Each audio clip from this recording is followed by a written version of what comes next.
If we cannot protect the lives and property of Nigerians as enshrined in our Constitution, are we worthy to continue to sit as a parliament? I'm not saying that all hopes are lost, no. There is room for remedy.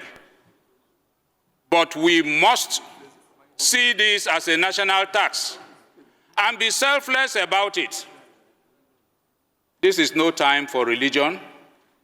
This is no time for political party. This is the time for us to talk about our own lives and existence. We are given opportunity out of a country of over 200 million, as we have in the figures, which might not also be correct because of lack of data, or adequate data in our country. And you are among 360 that is saddled with the responsibility. How well have you performed that responsibility? That's the question that we are called upon to ask ourselves this morning. Today in our country, you have the economic aspect of insecurity, where people, for economic reasons, will attack communities, kill, maim, displace entire community in order to access the wealth that is within that place. And that's why you can see displaced areas. People live in IDP. Economic operation is going on there. As a government, do we say that we are not aware? When I hear people praise government is doing well. Are we sincere? Government is still sleeping. Nothing fundamental has been done.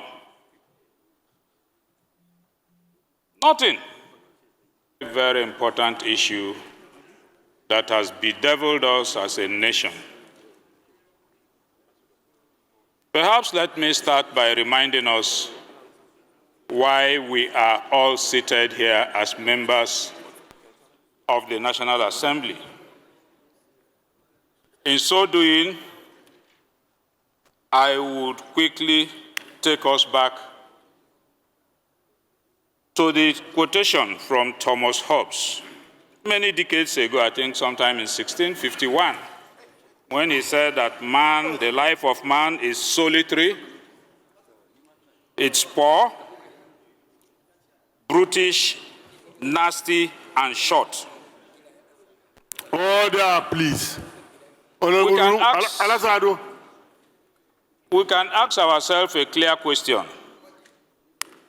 Does this not appear to be the life of a Nigerian today? Replete with fear, uncertainty.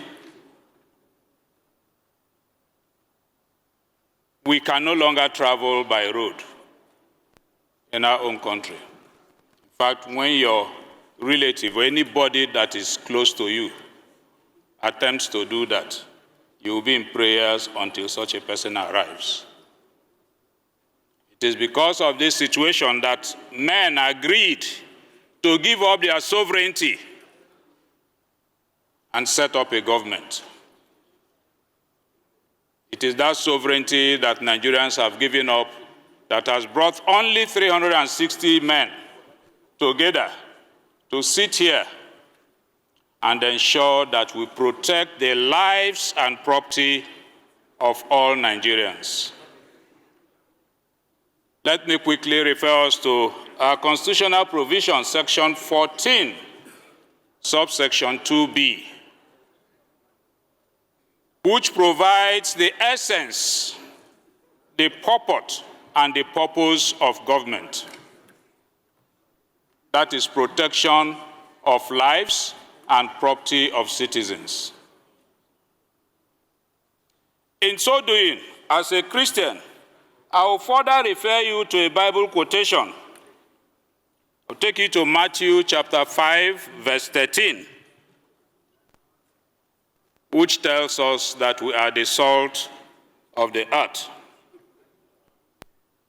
But the Bible says that if a salt loses its saltness, of what use is it? It is good to be trampled upon. It becomes useless. and no longer salt. I use this to analyze, considering our major function. And by the way, remember, my dear colleagues, that government, parliamentary government is made up of three arms: the executive, the legislature, where we fall in, and the judiciary. So when we talk about government, we are fully involved as members of the executive arm. And so when we point one finger, 4 points at us. First, if we cannot protect the lives and property of Nigerians as enshrined in our Constitution, are we worthy to continue to sit as a parliament? I'm not saying that all hopes are lost. No. There is room for remedy. But we must see this as a national tax and be selfless about it. This is no time for religion. This is no time for political party. This is the time for us to talk about our own lives and existence. We are given opportunity out of a country of over 200 million, as we have in the figures, which might not also be correct because of lack of data, or adequate data in our country. And you are among 360 that is saddled with the responsibility. How well have you performed that responsibility? That's the question that we are called upon to ask ourselves this morning. Insecurity is ravaging the entire country. Yes, the world is becoming a global village. And so if we are unable to secure our country, other countries will be concerned because they will be affected. If Nigeria is classed as a country of particular concern, as a parliament, I think what we are gathered here this morning is to seek for solution to remove Nigeria from that classification. And I pray that the Almighty will give us the wisdom to achieve that. Now, looking at the causes of insecurity in our country, first I will caution us that we must eschew completely the disunity that appears to be breeding, whether there is genocide, religious genocide, or not. We begin to look at it from the angle of Christians and Muslims. To whose advantage? When we are not united, to whose benefit? Is it in our own interest? We cannot fight this battle without unity. We cannot also succeed in this battle if we deny obvious facts. Let me start by asking, are there religious killings in Nigeria? The answer is yes. But is that the major cause of insecurity in our country? The answer is also no. Whilst there are religious killings,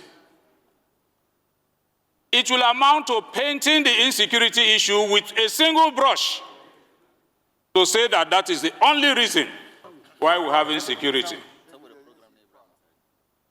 Today in our country, you have the economic aspect of insecurity, where people, for economic reasons, will attack communities, kill, maim, displace entire community in order to access the wealth that is within that place. And that's why you can see displaced areas. People live in IDP. Economic operation is going on there. As a government, do we say that we are not aware? And what are we doing? What about the political aspect? Incidentally, we find ourselves in that field. We are all politicians. Because we want to assume political power. want to do everything to displace the opponent. You make the entire government ungovernable. Bring in people from outside the shores of this country because our borders are porous. We only have boundaries on the map. On ground, Nigeria lacks clear boundaries. They are not protected, they are open. We bring them in to strengthen us politically. And managing them thereafter became a problem. There is the political angle to it. And we must tell ourselves the truth. So that if we are managing the problems, we know how to manage them. And like I have said, you also have the religious angle. There are religious bodies, the ISIS or ISWAP and all that. They are not sent by Nigerians, but they have their target, they have their own vision. Perhaps their belief. All you need to do is to not to remove the doctrination that they have already. Because they could believe in that yes, anybody that is not a Muslim must be killed. If that is their belief and they are convinced, we need to do a reorientation to change that belief. My dear colleagues, the tax is Herculean, very heavy, because we cannot pretend that we do not have insecurity problems in this country. And the solution ought to come from us, all of us seated here, not from Nigerians outside here. But we must own up to the truth. How well are we doing? How well are we tackling this problem? When I hear people praise government is doing well. Are we sincere? Government is still sleeping. Nothing fundamental has been done. Nothing. We cannot continue with the fire brigade approach. Must we wait until our children are kidnapped before we take steps? And when 20 are kidnapped, we recover 2. We beat our chest that we are achieving. What about the 18? Dear colleagues, we recall, there is no week that this chamber has not discussed the issue of insecurity. Not 1 week without a motion on insecurity. And at the end of the day, all we do is observe 1 minute silence.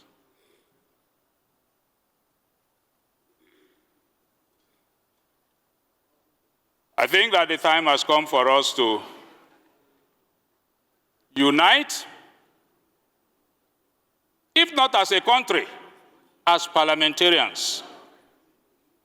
Remove the toga of religion, remove the toga of political parties, and wear the toga of Nigeria. Whoever is affected should not be our concern, but we must salvage our country. We must salvage ourselves. We must begin to go home freely. We must find solutions to ensure that Nigerians sleep with their 2 eyes closed. Firstly, let me suggest that the time has come for us to start looking at having a national border force. We should. When we hear countries talk about fencing their borders, sometimes we laugh over it. It sounds funny. But it is not. We do not have a border force in Nigeria. And I think it is our role as parliamentarians to quickly, as a solution, come up with a bill and ensure that that bill passes with the speed of light to begin to protect our borders.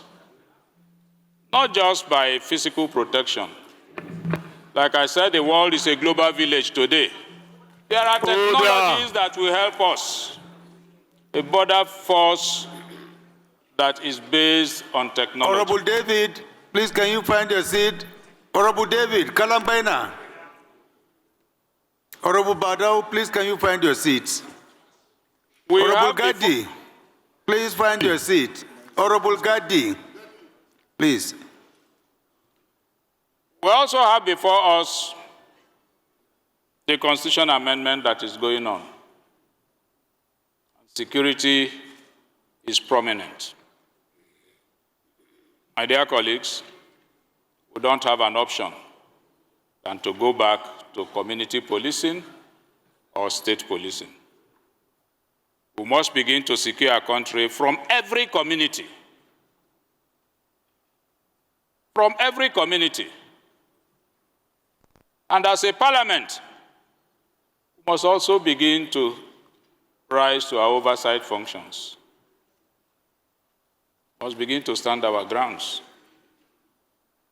In the interest of our people. Honorable Sada, Honorable Zainab Gemba, please can you approach the chair? And our own interest. Mr. Speaker, my dear colleagues, a lot more on the issue of insecurity, which we cannot perhaps say facing the camera. So let us invite all the security chiefs, all, and have a closed-door meeting with them.